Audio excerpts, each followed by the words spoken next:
बार की बात है, दो दोस्त होते हैं, सोनू और मोनू। वो दोनों एक दिन पार्क में घूमने जाते हैं। वहाँ पर उन्हें एक बैग दिखा। अरे सोनू, वहाँ पे देख, किसी का बैग पड़ा हुआ है। कहाँ पर? अरे घोंचू, वो देख सामने पेड़ के नीचे। चल सोनू, देखते हैं बैग में क्या है। अरे सोनू, बैग पकड़। अरे इसमें तो पैसे हैं और कुछ कागज भी हैं। अरे सोनू, अब क्या करें? चल घर चलते हैं। हाँ सोनू, चल। फिर वह दोनों घर की ओर चल पड़ते हैं। वहाँ पर उन्हें पुलिस अंकल आते हुए दिखते हैं। अरे वो देख, पुलिस अंकल आ रहे हैं, हम उनसे हेल्प मांगते हैं। हाँ, तू सही बोल रहा है, चल उनसे बात करते हैं।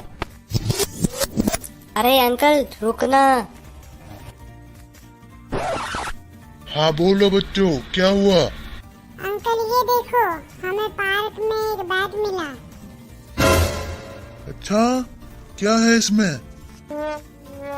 अंकल, इसमें कुछ कागज और कुछ पैसे भी हैं।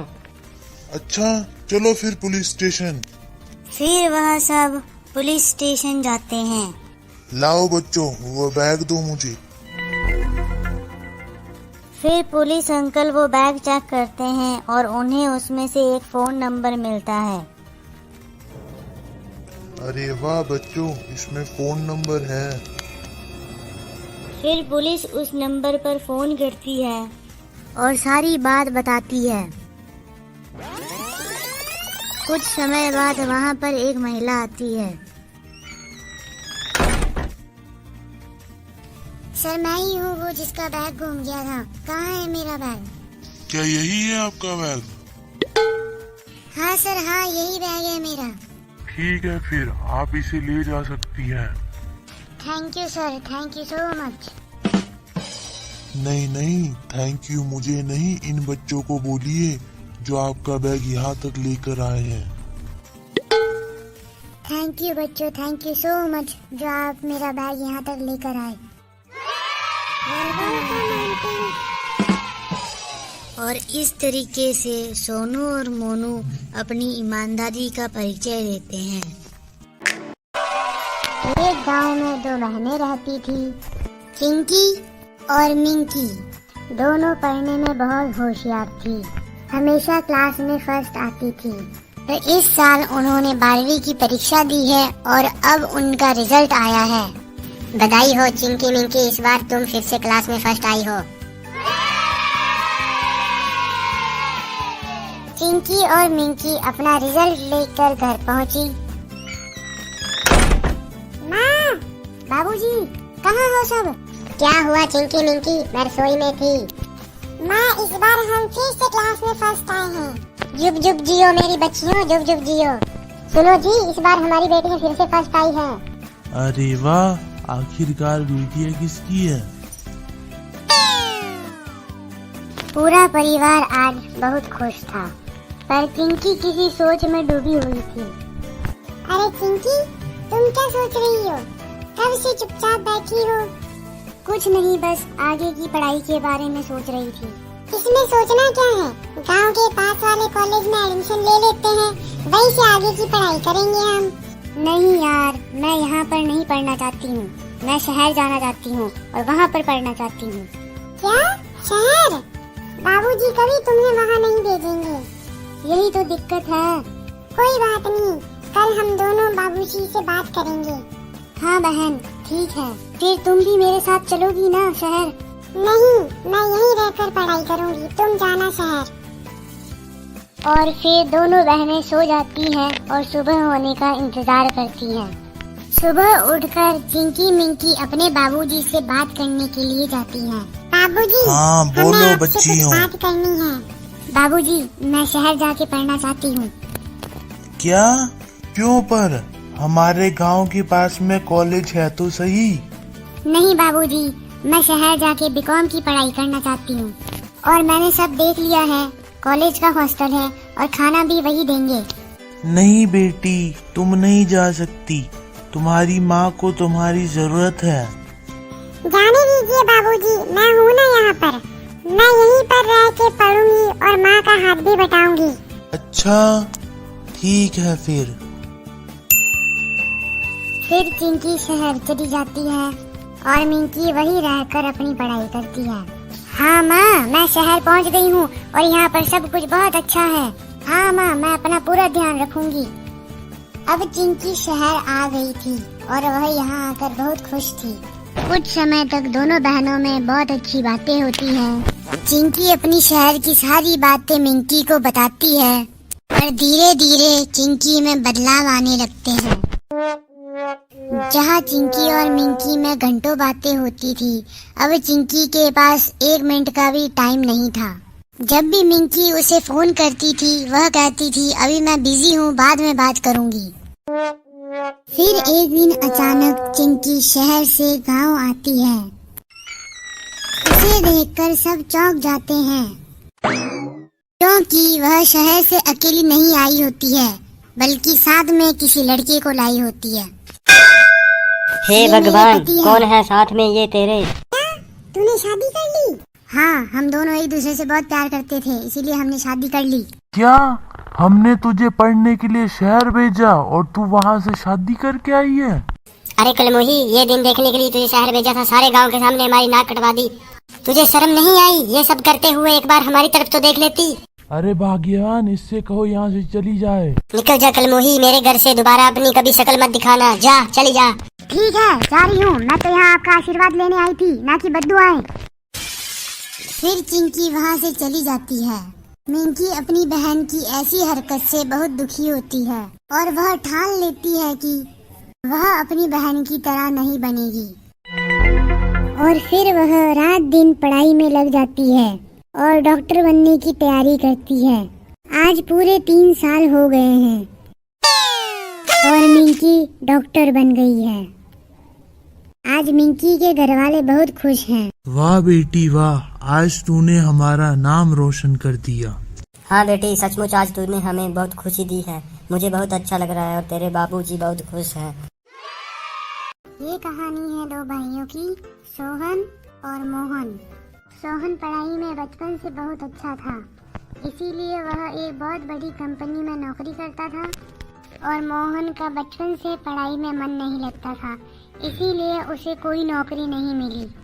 एक दिन जब मोहन नौकरी ढूंढकर वापस घर आ रहा था, तब उसे सोहन दिखा, जो अपनी पत्नी के साथ नई बाइक पर कहीं जा रहा था। अरे ये तो सोहन है, इसने नई गाड़ी ली है। लगता है इसकी कंपनी में इसे बहुत पैसे मिलते हैं। मैं भी इसे पूछता हूँ, कहीं मेरी भी नौकरी करवा दे। अरे सोहन, रुक रुक। क्या हुआ? क्यों रोका मुझे? अरे तू गुस्सा क्यों होता है? तो और क्या करूं? अरे तुझे पता है ना, मैं छोटे लोगों से बात नहीं करता हूँ। ऐसा क्यों बोल रहा है तू? आखिरकार हम दोनों भाई तो हैं। अरे छोड़ो, क्यों छोटे लोगों के मुंह लगते हो? अरे भाभी जी, आप भी ऐसा बोल रही हैं? मैं तो यहाँ बस ये पूछने आया था कि तेरी कंपनी में कोई नौकरी हो तो मुझे लगवा दे। अरे जा यहाँ से, पता नहीं कहाँ कहाँ से चले जाते हैं मुंह उठा के। चल जा। मोहन अपने भाई के मुंह से ऐसी बातें सुनकर बहुत दुखी होता है और निराश होकर घर चला जाता है। फिर मोहन पूरी रात बैठकर सोचता है कि वो क्या करे आगे। तभी उसे अपने दादाजी की याद आती है। अब मोहन को रास्ता मिल चुका था। उसने सोच लिया था कि उसे क्या करना है। अगली सुबह मोहन उठता है और अपनी एक फास्ट फूड की दुकान खोलता है। धीरे धीरे करके मोहन की दुकान चलने लगती है। एक दिन जब ऑफिस में सोहन अपना काम कर रहा होता है, तभी उसके बॉस आते हैं। सुनो सोहन, यस बॉस। देखो इस बार हमारी कंपनी को बहुत लॉस हुआ है, इसीलिए कुछ काम करने वालों को निकाला जा रहा है, जिसमें से एक तुम भी हो। क्या? पर बॉस, मैं तो आपके पास इतने सालों से काम कर रहा हूँ। पर अभी तुम्हारी जरूरत नहीं है, जब होगी तब बुला लिया जाएगा। ये कहकर बॉस वहाँ से चले जाते हैं। अब सोहन के पास पैसे नहीं थे तो उसे अपनी प्यारी बाइक भी बेचनी पड़ी। अब सोहन के पास कोई नौकरी नहीं थी, इसीलिए उसकी पत्नी भी उसे छोड़कर चली गई और वह बहुत दुखी हो गया। एक दिन जब सोहन रास्ते से जा रहा होता है तो वहाँ पर उसे एक जॉब वैकेंसी वाली पर्ची दिखती है, जिसमें लिखा होता है कि वहाँ पर एक मैनेजर की जरूरत है। यह देखकर सोहन बहुत खुश होता है और होटल में जाता है।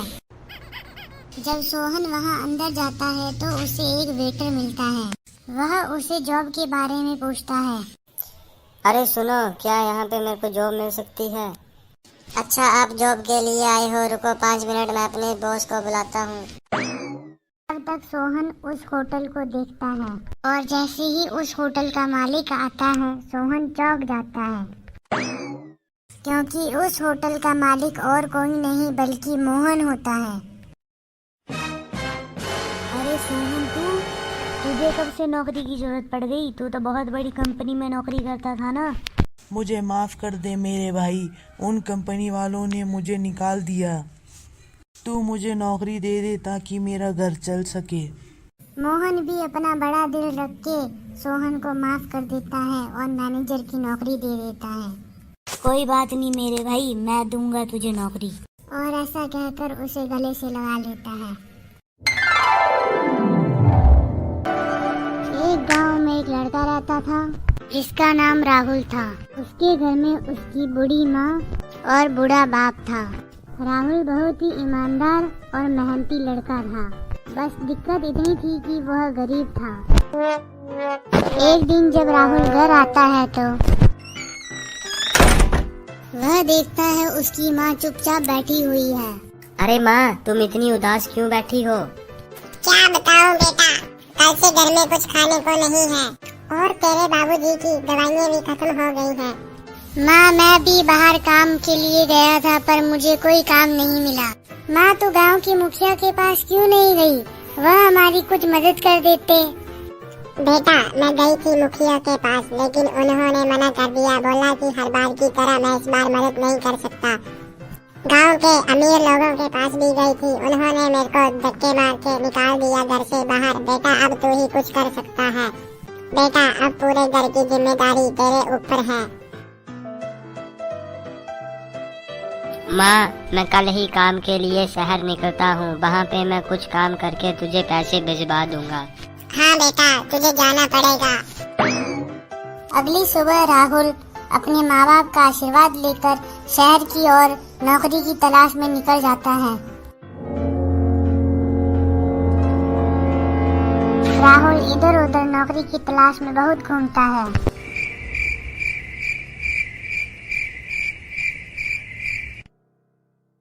फिर राहुल थक हार कर एक जगह पर बैठ जाता है और सोचने लगता है, अब मैं क्या करूँ? मुझे कोई काम नहीं मिल रहा है। मैं घर पे जाके माँ से क्या बोलूँगा? तभी वहाँ पर एक आदमी आता है। अरे भाई साहब, आप इतने उदास क्यों बैठे हो? क्या बताऊँ भाई साहब, मैं शहर आया था काम के लिए, लेकिन मुझे यहाँ पे कोई काम नहीं मिला। अब मैं घर जाके अपने बूढ़े माँ बाप को क्या बोलूँगा? सुनो भाई साहब, मेरे पास एक काम है। मेरा रेस्टोरेंट है, वहाँ पे मुझे एक व्यक्ति की जरूरत है। क्या आप वहाँ पे वेटर की जॉब करोगे? बिल्कुल भाई साहब, ये काम मुझे मिल जाए तो मैं बहुत खुश हो जाऊँगा। फिर राहुल एक रेस्टोरेंट में वेटर का काम करने लग जाता है। एक्सक्यूज मी मैम, क्या आपको और कुछ तो नहीं चाहिए? नहीं नहीं, बस। वेटर, वेटर सुनो। यस सर, क्या हेल्प कर सकता हूँ मैं आपकी? वेटर, बन कैपुचिनो। 2 मिनट सर, अभी लाया। ऐसे वेटर का काम करते करते राहुल एक दिन बहुत बड़ा आदमी बन जाता है और वह अपने खुद के कैफे और रेस्टोरेंट खोल लेता है। आज पूरे 3 साल बाद राहुल अपने गांव जा रहा है। जैसे ही राहुल अपने गांव पहुंचता है, सबके होश उड़ जाते हैं, क्योंकि अब राहुल अपने गांव का सबसे अमीर व्यक्ति बन गया था। उसे देखकर उसके माँ बाप भी बहुत खुश होते हैं।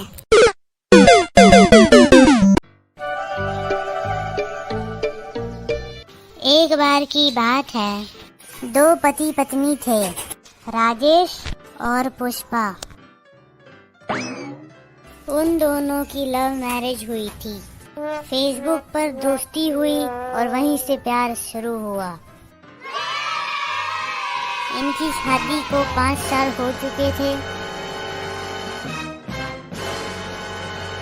अब वो दिन भी दूर नहीं था कि उनके बीच झगड़े ना हो। अजी सुनती हो, एक कप चाय लाना। खुद आके ले जाओ किचन से। क्या मैं आऊँ लेने? तू नहीं आ सकती देने? मैं यहाँ काम कर रही हूँ, फ्री नहीं बैठी हूँ तुम्हारी तरह। सुनती नहीं, चाय लेके आ। ये लो, पी लो चाय। ना जाने कौन सी घड़ी में मैंने तुम्हारी फ्रेंड रिक्वेस्ट एक्सेप्ट करी थी। हाँ हाँ, मेरी अकल पे तो पत्थर पड़ गए थे जो मैंने तुम्हारी डीपी को नाइस पिक कहा। मेरी अकल पे भी पर्दा पड़ा था जो तुम्हारी पिक पे हैंडसम लुक का कमेंट किया था। अरे मेरी तो किस्मत ही फूटी थी जो मैंने तुझसे शादी करी। हाँ तो मेरे भी कौन से भाग्य खुल गए तुमसे शादी करके। अच्छा होता उसी वक्त तुम्हें अनफ्रेंड कर दिया होता तो आज मुझे ये दिन नहीं देखना पड़ता। मैंने भी उसी वक्त तुम्हें ब्लॉक किया होता तो आज ये दिन ना देखना पड़ता। मेरी तो जिंदगी ही बर्बाद हो गई।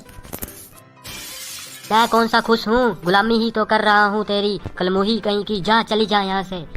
जा रही हूँ मैं तुम्हारा घर छोड़ के अपने मायके। एक दिन रमेश अपनी पत्नी को इंग्लिश सिखा रहा था। चलिए जी, सिखाइए मुझे इंग्लिश। हाँ तो सबसे पहले तुम ये सीखो कि खाने को क्या बोलते हैं।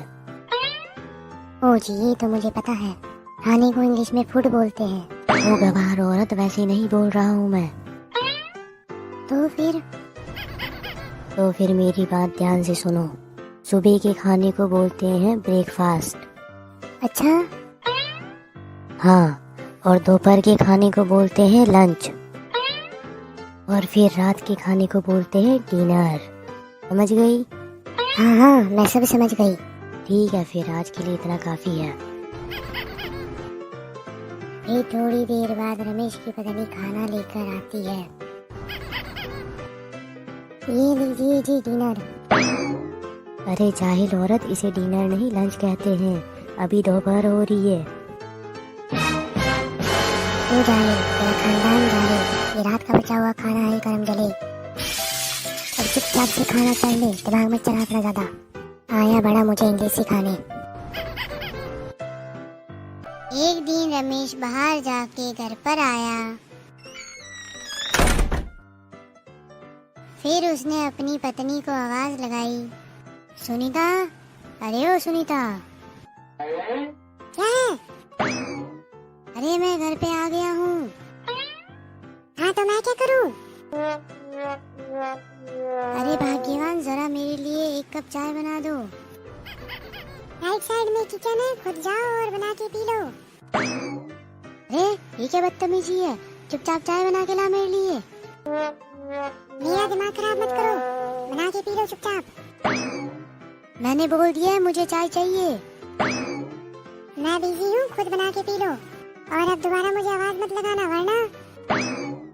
वरना क्या? वरना घर में भी वही चलेगा जो भी टीवी में चल रहा है। क्या मतलब है तुम्हारा? क्या चल रहा है टीवी में? महाभारत। हमारी पूरी वीडियो देखने के लिए आपका धन्यवाद।